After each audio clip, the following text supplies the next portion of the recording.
Alors, bonjour, chers amis. J'ai été sollicité par mes apprenants, mes élèves, que assez souvent, si je pouvais faire du tutoriel, mais ça demande beaucoup d'accords, beaucoup de choses à demander auprès de l'administration. Et donc, j'ai pensé le faire depuis chez moi, en toute liberté, mais avec des fois des surprises. Quelqu'un de la famille peut jaillir à tout moment, bien que j'ai donné des consignes, ça peut perturber le cours. Et donc, je suis là pour vous présenter un tutoriel sur Sage, Ciel Gestion Commerciale, l'un des logiciels les plus vendus, en tout cas redoutables et puissants, mais avec plusieurs observations pour ne pas aller, en tout cas, avec beaucoup de facilité. D'abord, il est destiné pour les commerciaux.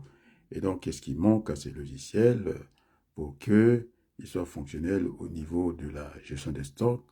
Et donc, c'est la localisation de produits, ce que j'appelle la géolocalisation, ou soit, naturellement, aller, en tout cas, localiser le produit manuellement. Et donc, je vais commencer par le premier onglet ici, parce que le classique, c'est une entrée, le stock qui est mal nécessaire, normalement, qui n'est pas voulu, et pour éviter les ruptures de stock qui sont très mal appréciées des clients. Après, de l'autre côté, puisqu'on parle d'entrée, il faut parler de la sortie. Nous sommes dans cette relation binaire.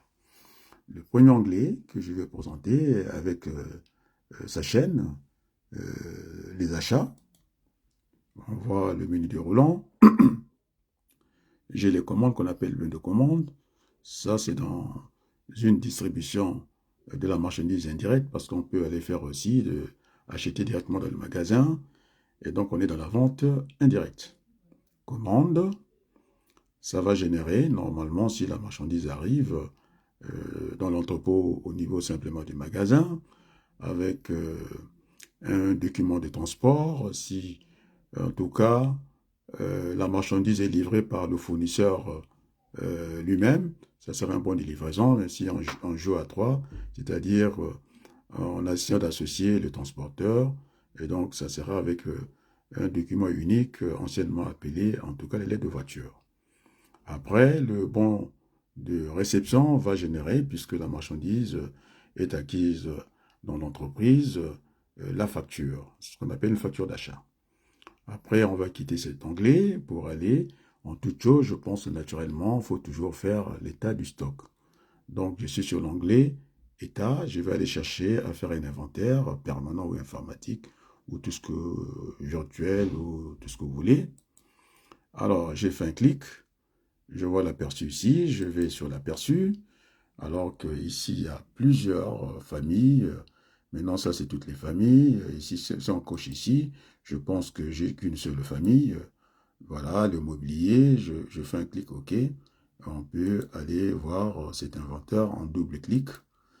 Et voilà, vous savez, sur cette entreprise de bureau aménagement, les articles, la désignation, le stock réel, le prix, le, le prix d'achat moyen pondéré.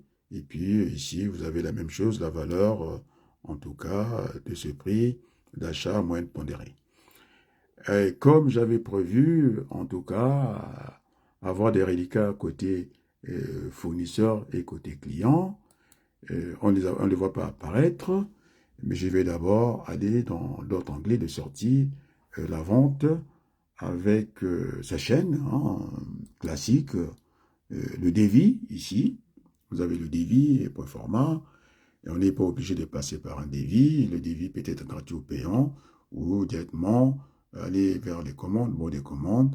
Et maintenant, le fameux bon de livrance, cette fois-ci qui n'est pas bon de réception, qui sanctionne la sortie, en tout cas de l'article ou le produit de l'entreprise et qui nous sert aussi, parce que c'est une double mission, qui nous sert aussi, en tout cas de l'ordre de mission, pour ne pas se faire intercepter au niveau de la route par les pouvoirs publics, la douane, la police et que sais-je encore. Et puis, on sait que si la marchandise est rentrée, elle est vraiment sortie, ça ne sort pas ce bon de livraison. Et une fois que la marchandise est sortie, bon, maintenant, on ne paie pas de la facture. Est-ce qu'on la paye à la livraison? Est-ce que plus tard, au moins, quand la marchandise est sortie par le bon de livraison, ça va rentrer dans le stock à faire le déstockage. Donc, voilà à peu près. Maintenant, pour le faire basculer, je vais changer d'anglais. Je vais aller sur la liste avec le menu déroulant. Bon, la famille, c'est pas la peine que j'aille. On va aller directement sur l'article. Alors, au niveau de l'article, on voit ces deux articles ici avec leur désignation. Et puis, voilà ce que je disais, l'adresse de stockage. Une fois que j'ai placé l'adresse de stockage, ils avaient le B4 ou bien CRE. J'avais dit qu'il y avait des encours de part et d'autre au niveau de la réception et au niveau de l'expédition. Quand il n'y a pas d'encours, on essaie mathématiquement que le stock théorique est égal au stock réel, qu'on appelle le stock physique. Et je vais essayer de tirer plus loin pour voir effectivement ces encours. Donc ici, on peut très bien lire quantité de commandes de clients, c'est ce que j'appelais que le client a acheté sa marchandise, au lieu de prendre sa marchandise avec lui, il a laissé le temps de faire un voyage, je ne sais pas dans quelle partie du monde, et donc ça restera un dû, en tout cas, côté client. Donc, nous sommes magasin, on va vendre le produit parce que nous connaissons les cadences de livraison.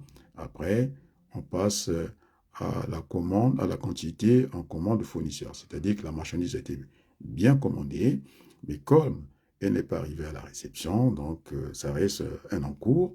Et donc, il faut que la marchandise arrive à la réception, qu'elle soit en tout cas contrôlée, contrôle quantité et contrôle qualitative, ce qui donne ce qu'on appelle la conformité. Une fois tout ça s'est réuni, et donc la marchandise n'a pas vocation, je vais fermer l'onglet pour partir en tout cas à l'achat pour voir ce fameux bon de réception. On va voir d'ailleurs les commandes, puisqu'on avait dit qu'il y avait un encours. On le voit ici très naturellement que finalement cette commande n'a pas été soldée du fait qu'il n'y a pas eu un bon de réception au niveau de la vente indirecte. Et si c'était direct, on n'avait pas besoin, en tout cas, ni du bon de commande, ni du bon de livraison. Et pour, en tout cas, solder, on l'aurait soldé par un bon de réception. C'est ce que j'appelle par la vente indirecte. Maintenant, la vente directe, ça serait juste aller au magasin avec la facture pour solder cette partie du document. Et donc là, je disais que la réception, tout comme l'expédition, sont des zones de transit. La marchandise n'a pas vocation à rester, sinon ça va bloquer, ça va créer des goulets d'étranglement. C'est ce qu'on appelle le rendement décroissant. Donc, la marchandise a vocation d'aller jusqu'à sa destination finale. Est-ce que c'est au niveau du stockage entrepôt? Est-ce qu'au niveau, ça doit être en flux tendu, directement aller dans notre point de vente, par exemple? Donc, voilà à peu près, succinctement, c'est un premier, en tout cas, tutoriel. Il y en aura d'autres dans l'avenir, donc j'essaie de fermer les onglets pour venir au bureau. En tout cas, Ciel, qui est un magnifique outil. D'ailleurs, j'allais ajouter une observation que finalement, c'est très facile de travailler avec ça, mais il faut faire une observation mathématique, c'est-à-dire les maths financières. Il faut commencer par les 4 niveaux pour adapter ce logiciel-là, parce qu'il y a des logiciels spécifiquement taillés pour la gestion des stocks, où on travaille avec le coût unitaire moyen pondéré, et là, nous avons utilisé le prix. Dans le premier niveau, dans la formation d'un prix, c'est le prix d'achat brut. Si vous savez négocier, vous êtes un fait négociateur, vous pouvez demander un avantage, une réduction commerciale, une marge avant, si vous voulez, en logistique. Et si vous l'obtenez, vous avez ce qu'on appelle le prix d'achat net. S'il n'y a pas de réduction, donc votre prix brut, mathématiquement, prix d'achat brut est égal à votre prix d'achat net. Vous ajoutez les frais d'administration ou les frais de transport, vous montez à un autre niveau qu'on appelle le coût. Donc, tout le monde a compris dans le jargon français que finalement, la liberté n'avait pas de prix, ça avait un coût. Donc, le coût n'a jamais été le prix mathématiquement dans les maths économiques, ça n'a jamais été le prix. et donc nous sommes au niveau de coût. Alors, c'est ce qui va aussi me distinguer d'autres gestionnaires de stock qui ont tendance à faire l'inventaire avec les prix de vente hors taxe, alors qu'on parle d'acquisition, c'est-à-dire que la possession de votre marchandise dans l'entrepôt, et donc naturellement et logiquement, l'inventaire devait se faire avec le coût. Parce que on est dans les entrées, et quand on parle d'expédition, c'est un output, nous sommes dans les in, et donc il faut faire l'inventaire pour déterminer ce qu'on appelle le coût unitaire dans le langage logistique, sinon dans le langage commercial, on parlerait naturellement du prix de revient. C'est-à-dire qu'on peut vous demander, pour fabriquer, je sais pas, 10 000 chemises, il faut, au niveau des entrants, on peut parler, en tout cas, des frais qu'on va engager, directement ou indirectement. Par exemple, vous avez 6 000, vous engagez 6 000 euros sur, je sais pas, 60 000 euros sur 10 000 chemises à vendre, vous aurez ce qu'on appelle un coût unitaire, je pense à 6 euros, si j'ai bien calculé avec les euros que j'ai alignés comme ça. Et puis finalement, c'est ce qu'on appelle en langage commercial un peu de revient. Voilà, ça il faut que ça soit maîtrisé par les gestionnaires de stock.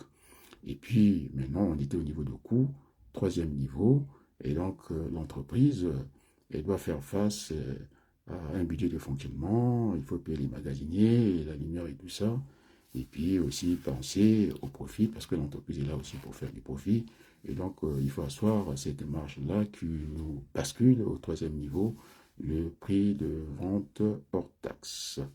Donc c'est ce que j'appelle le chiffre d'affaires.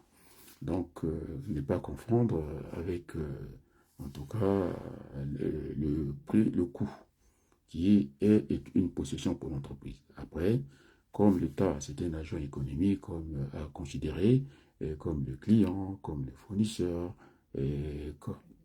comme les banques, et puis donc les ressources de l'État, c'est quand même les impôts. Donc on va parler de cet impôt, la TVA. Hein, c'est un impôt indirect qui est collecté par les entreprises avec un numéro intercommunautaire. Et à ce moment-là, euh, effectivement, l'économie française travaille avec deux jambes. Les revenus par le capital, tout le monde a compris la TVA, et puis les revenus par le travail, les cotisations sociales, parce que dans le ciel, j'irai voir, vous avez cette fameuse taxe, si je repars encore au niveau des articles, on va voir, je vais essayer de modifier, ou bien faire un aperçu. Vous arrivez à ce niveau-là, hein, au niveau de la fixation, ce sont les méthodes, on peut travailler avec le prix de vente ou avec le quotient de marge si on le maîtrise.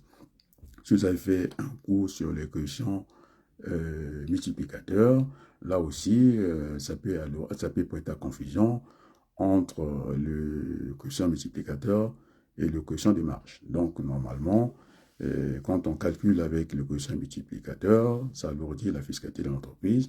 Donc, là aussi, il faut aller défiscaliser en faisant le rapport de deux coefficients pour défiscaliser, mais on reviendra sur ça. Donc, la procédure, j'avais dit tantôt, ceux qui ont l'habitude de suivre mes cours est unique.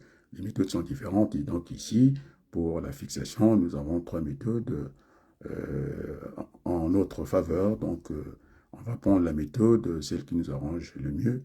Mais j'ai souvent conseillé à mes apprenants de travailler avec le prix de vente parce que le prix de vente est l'équivalent en logistique à ce qu'on appelle le coût unitaire hors taxe. Et donc, naturellement, on peut poser les choses avec beaucoup de tranquillité. Voilà, à peu près, je vais fermer l'onglet succinctement, ce premier, en tout cas, tutoriel, et puis je reviendrai assez souvent pour peaufiner le reste. Je vous dis un grand merci et on va dire à très bientôt. Adrien Wabaloukou, enseignant en économie, statistique et gestion, et puis je vous remercie beaucoup. Au revoir, merci.